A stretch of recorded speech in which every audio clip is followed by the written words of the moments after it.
VLR.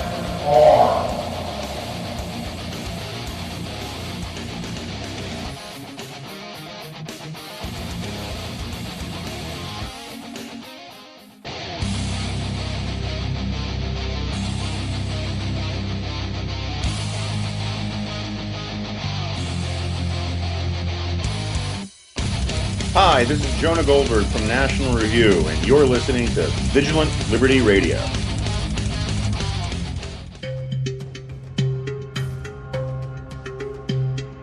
Texas Senator Ted Cruz is a Republican and our guest tonight. Senator, good to see you. What's it like to be the most hated man in America? Thank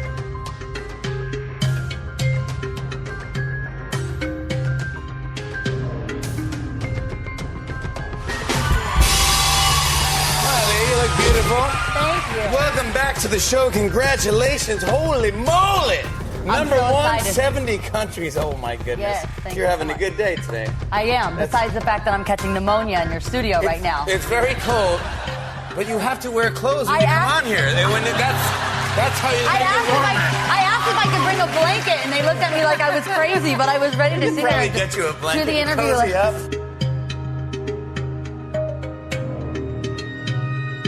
Next, news, entertainment, etc. Tonight with Jonathan D. Sangster.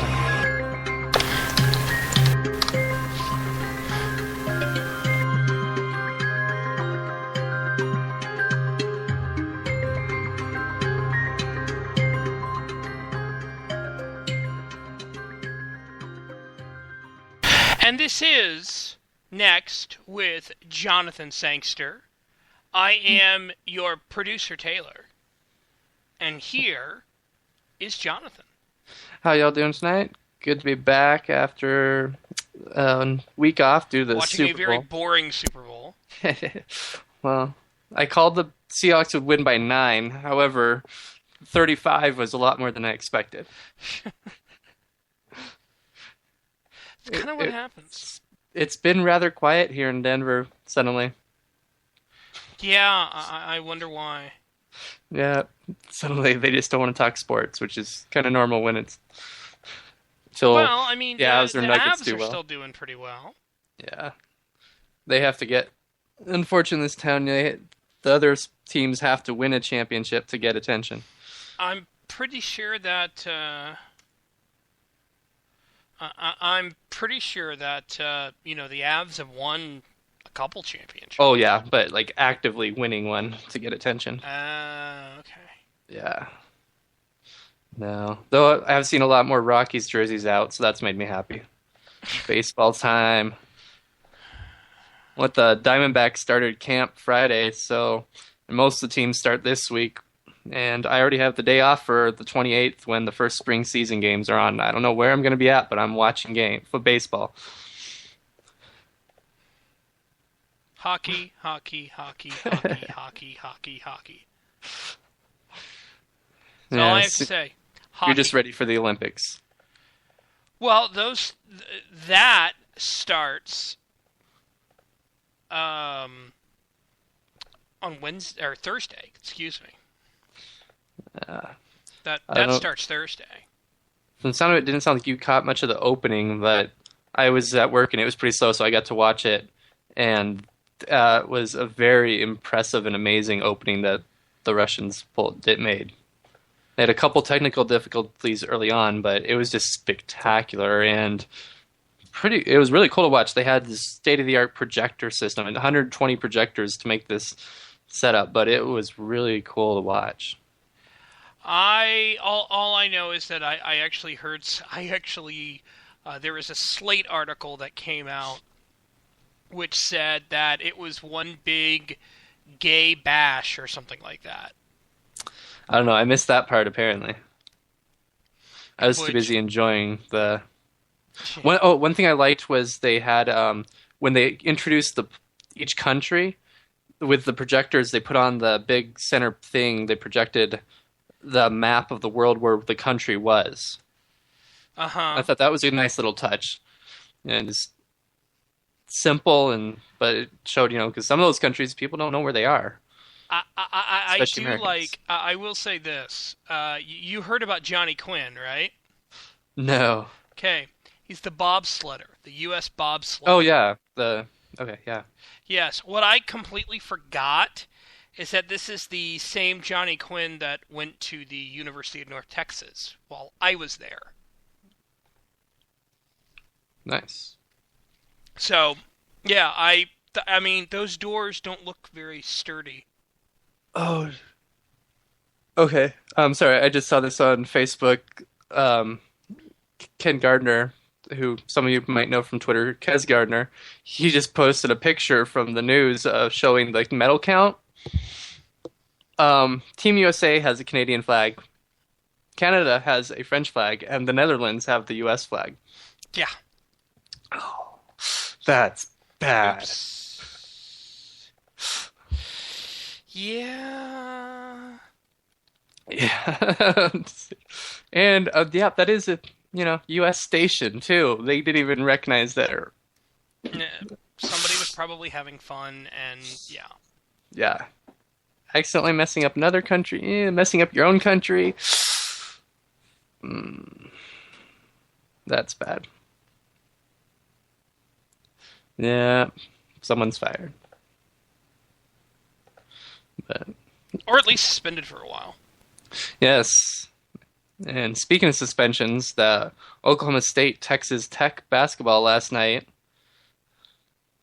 Marcus Smart, one of the players for Oklahoma State, he pushed one of the Texas Tech fans because he says the guy called him a racial slur, and the fan actually has admitted it now, and the fan's been suspended and banned for the rest of the season. The NCAA is still discussing what to do about Smarts going into the fans and to push the guy, though. Not his best move. Yeah.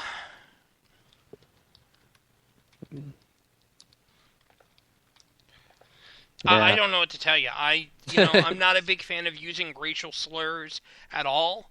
As somebody who goes to a lot of sports games, because I tend to go to, as many hockey games as I can get to. There is a fine line for you to cross. You gotta be really, really careful. I never really talk trash to opposing players. I don't talk trash to opposing fans. Most of the time we're all just there to have fun, and as it should be. Yeah, and watch games. But you got to be careful. And yeah, when they end up close, you got to be careful. I remember something from earlier in this NHL season where a guy got checked into the boards in Chicago, and the glass broke. And as he's lying there on the glass trying to push himself up, and it's obviously the glass is moving because there are fans underneath the glass trying to push at it as well, a fan rips his helmet off, rips the player's helmet off, and sticks it on his head. Yeah. It was, the guy was obviously drunk, but it's like those Chicago... Mary Chastain, if you're listening, and yes, we've reached our Mary Chastain quota, I guess. Mary Chastain, if you're listening, your Blackhawks fans are strange sometimes. Uh-oh. Really Those strange. Those are fighting words. No, I'm just being honest. They are. Although there was some guy at the last Stars game I was at who was just drunk completely, and this was a Stars fan, and he was yelling at the opposing goaltender and not even pronouncing the guy's name right. And I was like, if you're gonna say something at him, would you at least say the name right? He was drunk. He didn't care. So I don't know what to tell you. Yeah. It's funny that you mentioned her quote, because we realized, was it last show we actually didn't mention her? Yes. For the first time in the life of the show. Mm-hmm. It's like, I don't know, we need to mention her somehow later, too, to make up for that or something.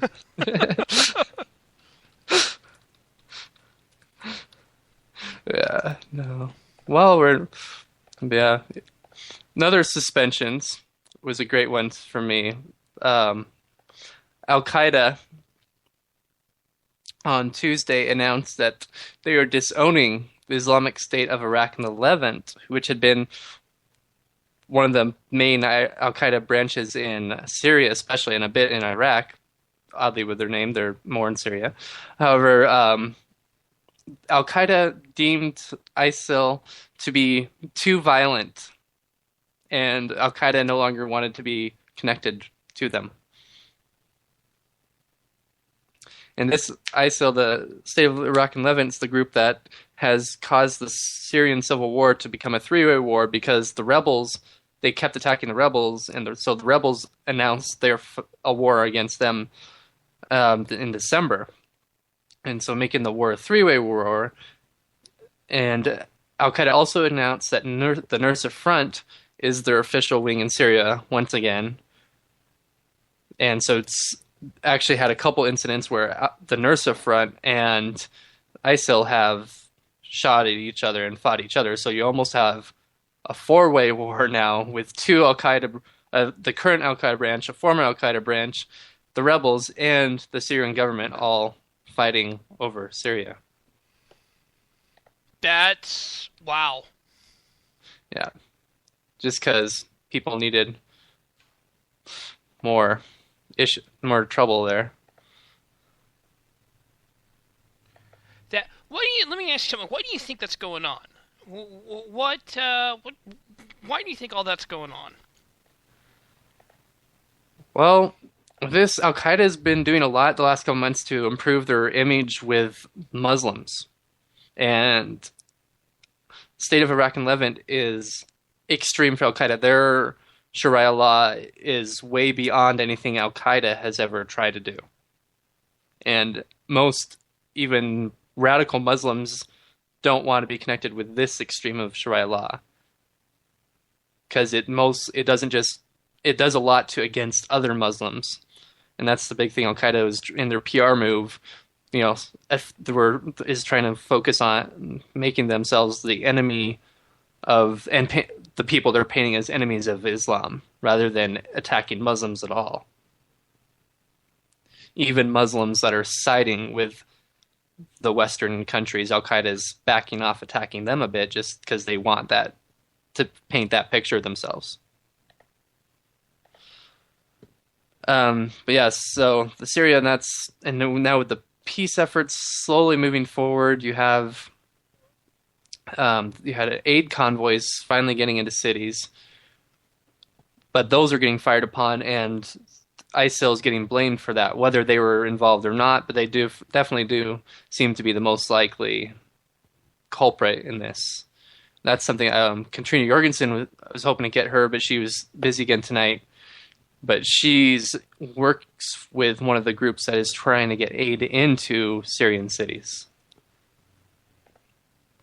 But yeah, definitely an interesting move when Al-Qaeda considers this group to be too violent and too extreme to belong to their terrorist network. Yeah. And then we had the attempted terrorism, hijacking anyways, of a Pegasus airline flight on Monday. A man said that he had a bomb in the baggage compartment and demanded that the plane be flown to Sochi, Russia, where the Olympics are being held, instead of its planned destination in Sabiha Gökçen, Turkey. The pilots pretended to follow his demands, but didn't actually, and when they landed, police boarded the plane, arrested him, and had him checked in for clinical tests of psychological value. Do they know why he wanted to go to Sochi? At this point, they haven't figured out or released it. If they figured out, they're working on, like I said, they're deciding if he's sane or not. Yeah. Meanwhile, in Russia, there was a shooting today in eastern Russia in a church, and this guy's also being checked out for his psychiatric value. He went into